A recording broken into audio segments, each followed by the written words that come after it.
Setiap pagi, madrasah menjadi pusat aktivitas anak. Anak-anak datang dengan semangat membawa sebuah harapan dan mimpi mereka. Madrasah adalah tempat mereka bertumbuh, membangun masa depan.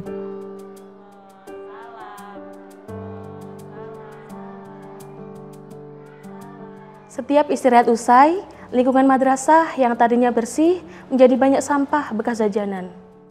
Bungkus makanan, botol atau plastik yang tersebar di depan kelas, di bawah meja tempat belajar, bikin gak nyaman jadinya. Di balik semua upaya yang dilakukan dalam menggapai masa depan itu, selalu ada tantangan yang hampir luput dan kadang dianggap remeh oleh sebagian madrasah. Masalah itu adalah sampah. Inilah kisah sebuah perjalanan dari madrasah yang telah berjuang dalam membangun kesadaran akan tanggung jawab melalui pendidikan anti korupsi.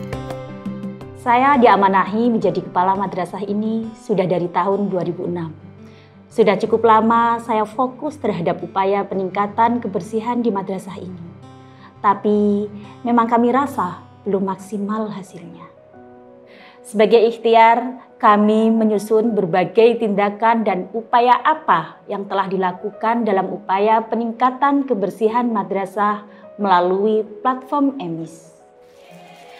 Lewat ikhtiar itu, kami bersyukur madrasah kami terpilih untuk mengikuti program Anti-Corruption Academy atau ACA dari KPK dalam penguatan praktik baik anti korupsi dalam peningkatan kebersihan di lingkungan madrasah. Melalui kegiatan ACA ini, upaya kami lebih diperkuat lagi. Hingga kami mampu melakukan analisis masalah, melakukan refleksi atau evaluasi madrasah lagi, hingga akhirnya kami bisa menentukan bahwa prioritas karakter yang perlu diperkuat adalah tanggung jawab. Dengan begitu, kami bisa merancang strategi yang dituangkan dalam rencana tindak lanjut dengan program utama yaitu Clean and Clear.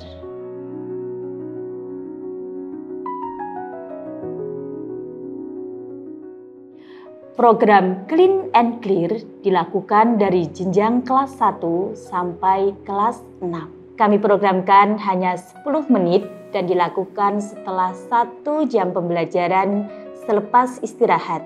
Bukan hanya siswa, tapi juga guru termasuk saya sebagai kepala madrasah harus terjun langsung mengikuti program ini. Ada yang membawa sapu, memegang serokan, kemoceng, memungut sampah, membuang sampah ke tempat pembuangan akhir, dan kegiatan bersih-bersih lainnya. Bukan hanya berpartisipasi, kami juga harus menjadi contoh nyata atau teladan dalam menerapkan kebiasaan bersih-bersih ini untuk siswa. Agar penguatan karakter tanggung jawab ini semakin melekat dan menjadi kebiasaan, biasanya kami sebagai guru melakukan refleksi di setiap pembelajaran. Refleksi tentang perasaan, kenyamanan yang dirasakan oleh siswa ketika kelasnya menjadi bersih kembali. Anak pinter, bagaimana perasaan kalian kalau kelas kita bersih? Harapannya agar siswa bisa merasakan bahwa kebersihan adalah kebutuhan dan wujud tanggung jawab kita terhadap lingkungan, serta bentuk ketaatan dan rasa syukur kita kepada Allah Subhanahu wa Ta'ala.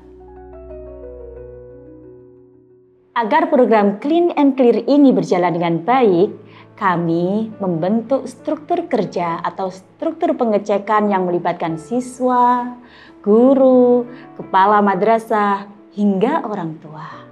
Kami bentuk koordinator kebersihan kelas yang disebut Duta Kebersihan Kelas. Dipilih secara bergantian tiap harinya yang tugasnya adalah memastikan bahwa setiap siswa ikut berpartisipasi dalam program ini dan melakukan pengecekan kebersihannya di akhir kegiatan. Saya adalah duta kebersihan kelas ini. Saya bertanggung jawab untuk memastikan kalau kelas ini ikut berpartisipasi dalam kegiatan Clean and Clear.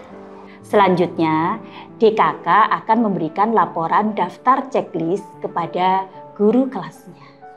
Teras kelas juga sudah bersih? Sudah. Tempat sampah, semua sampah sudah dibuang? Sudah. Oke, terima kasih Bu Iva, terima. Guru kelas tersebut kemudian akan mengecek secara langsung dan menulis laporan pada daftar checklistnya untuk memastikan apakah kelasnya sudah bersih atau belum. Kami melakukan checklist kebersihan sesuai dengan standar kebersihan yang telah dibuat oleh madrasah. Kemudian laporan ini kami serahkan kepada guru penggiat.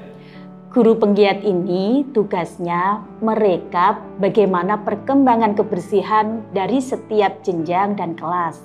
Kami menganalisis apakah ada perkembangan dalam kebersihan di madrasah atau tidak. Apabila memang ada kelas yang penilaian kebersihannya masih dirasa kurang, tentu akan dilakukan pendampingan. Biasanya kami menganalisis laporan perkembangan kebersihan setiap 1 bulan sekali. Hal itu kami lakukan untuk mengetahui kekurangan apa yang harus kami perbaiki dan kelas mana yang perlu dilakukan pendampingan agar ketercapaian standar kebersihan tetap bisa dicapai. Selain dari internal madrasah, kami juga mengajak orang tua atau wali murid untuk berpartisipasi dalam menyukseskan program penguatan karakter tanggung jawab ini. Waalaikumsalam. Oleh karena itu, di kami ada namanya program Birrul Walidain atau berbakti kepada orang tua. Di sini kita memberikan tugas kepada siswa untuk melakukan kebaikan dalam membantu meringankan pekerjaan orang tua di rumah. Misalnya, siswa membantu mencuci baju, menyapu halaman, mengepel, dan lain sebagainya. Kebaikan itu mereka tulis pada buku kebaikannya. Karena bagi kami, tanggung jawab itu bukan hanya sebatas di dalam kelas, tapi juga di lingkungan keluarga. Awalipun kula nggih heran, enten napa anak kula niki kok nyuwun dipun apresiasi di bukunya. Tapi pas kula waos bukunya, ternyata lare niki nulis napa sing sampun dikerjakne kagem bantu kula. Khususnya perihal kebersihan ingkang sampun dados tanggung jawabnya. Untuk menunjang penguatan karakter tanggung jawab terhadap kebersihan, kami juga terapkan program literasi melalui storytelling yang dilakukan 1 kali dalam 1 minggu. Untuk kelompok kelas 2 dan 3, guru memberikan edukasi melalui cerita yang berhubungan dengan kebersihan. Kemudian dari cerita tersebut, guru melakukan refleksi melalui pertanyaan atau siswa menceritakan kembali dengan bahasanya. Untuk kelompok kelas 4 sampai dengan 6, guru memfasilitasi siswa untuk membuat cerita, bercerita, dan bermain peran yang bertema menjaga kebersihan. Penguatan penerapan nilai karakter tanggung jawab ini terintegrasikan dengan kurikulum pendidikan, yaitu program penguatan profil pelajar Pancasila dan Rahmatan lil Alamin atau P5RA. Tema yang kami ambil adalah kehidupan berkelanjutan dengan topik sampah. Kegiatannya macam-macam, di antaranya adalah guru dan siswa bermain permainan ular tangga tanggung jawab menjaga kebersihan, kartu tantangan anti korupsi, dan lain sebagainya. Selain lewat mainan, penguatan karakter juga kami salurkan lewat nyanyian. Guru dan siswa membuat lagu yang memuat nilai tanggung jawab. Saat program Clean and Clear mulai diterapkan, siswa awalnya masih belum mengerti setelah bel itu harus melakukan apa, sehingga banyak anak yang malah bermain. Selain itu, karena masih terbatasnya wastafel, jadi masih ada beberapa siswa yang kadang tidak cuci tangan setelah bersih-bersih. Namun, seiring berjalannya waktu, kami terus lakukan himbauan lebih masif kami juga membentuk struktur pengecekan yang lebih lengkap yang melibatkan siswa dan guru secara bergantian. Hingga kami juga merancang indikator kebersihan lingkungan yang distandarkan. Saya merasakan dampak positif dari program ini sehingga kegiatan pembelajaran terasa sangat nyaman sekali. Saya juga melihat perubahan anak yang cenderung enggan membuang sampah sembarangan. Begitupun dengan gurunya.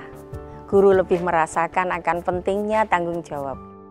Bukan hanya terhadap lingkungan, tetapi juga tanggung jawab kami sebagai seorang guru untuk menjadi tauladan. Ada hal menarik, ternyata dampaknya juga dirasakan oleh Taman Pendidikan Al-Quran atau TPQ yang memakai kelas yang sama pada waktu siang setelah dipakai oleh MI. Alhamdulillah, program Clean and Clear ini juga menjadi inspirasi dan diterapkan juga saat kegiatan TPQ. Di TPQ ini memang 70% siswanya dari MI Al-Huda dan sisanya adalah anak-anak dari lingkungan sekitar.